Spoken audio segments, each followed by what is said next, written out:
Kita sebagai orang tua turut bertanggung jawab dengan perkembangan anak, termasuk melindunginya dari berbagai konten negatif internet dengan segala macam bentuknya.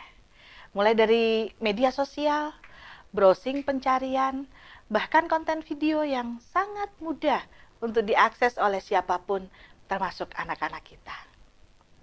Semua informasi di internet itu tentu saja membuka mata semua orang mengenai berbagai macam informasi. Setiap orang kini bisa bercerita mengenai sebuah informasi, yang terkadang informasi tersebut sudah bukan rahasia lagi bagi orang lain.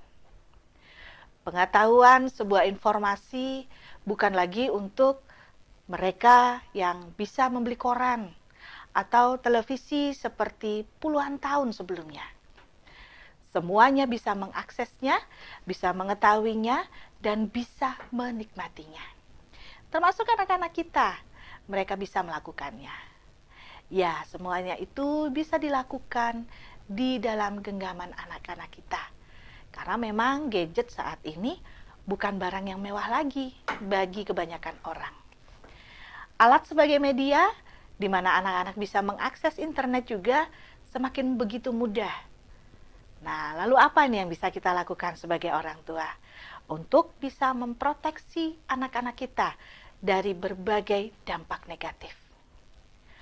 Seperti mengakses tayangan-tayangan dewasa misalnya, terlibat persoalan di media sosial dengan efek negatifnya, ya seperti pembulian, pengungkapan privasi, sampai keamanan dari diri mereka sendiri.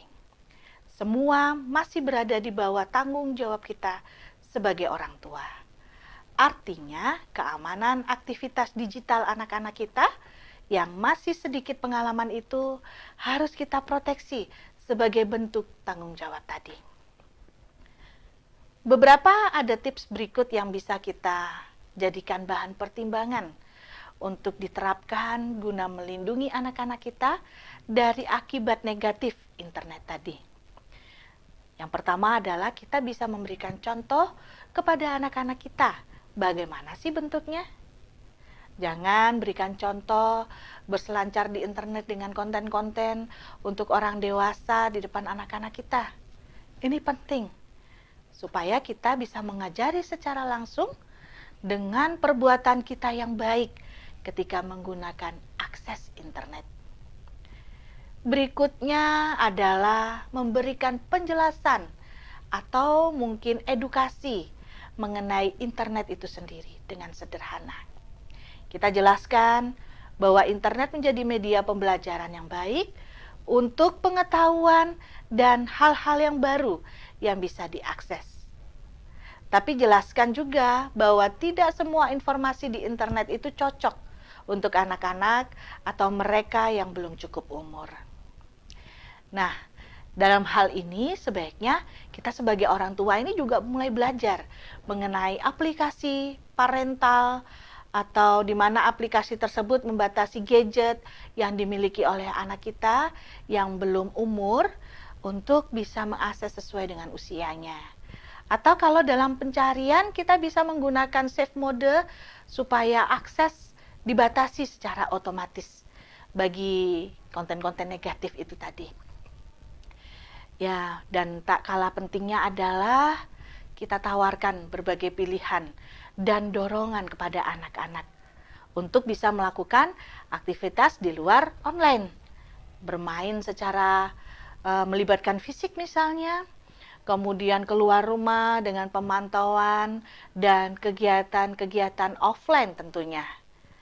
Dan akhirnya melakukan kegiatan online dengan segala macam bentuknya itu sangat begitu bermanfaat bagi pengetahuan dan pasti akan berguna bila dilakukan dengan benar dan baik oleh anak-anak kita.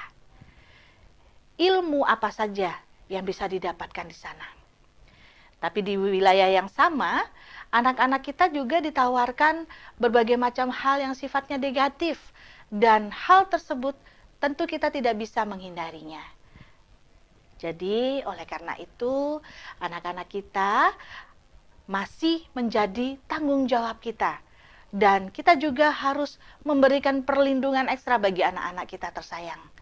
Dan firman Tuhan menulis begini, siapa yang tidak menggunakan tongkat, benci kepada anaknya. Tetapi siapa mengasihi anaknya, mengajar dia pada waktunya. Amsal 13 ayat 24.